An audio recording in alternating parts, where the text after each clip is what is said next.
Diese zu veräußernde neuwertige Vierzimmer-Doppelhaushälfte steht in Vechta. Das im Jahr 2002 erbaute Haus wird über eine Gaszentralheizung beheizt. Das Gebäude verfügt über einen Carport-Stellplatz. Es hat 3 Schlafzimmer, ein Badezimmer und eine Gästetoilette. Die Ausstattung entspricht einem gehobenen Standard.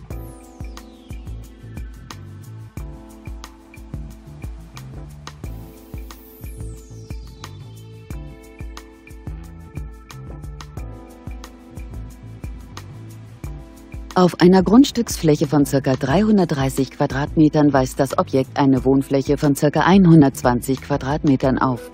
Der Kaufpreis des Hauses beläuft sich auf 285.000 €. Wir freuen uns, Sie näher zu informieren.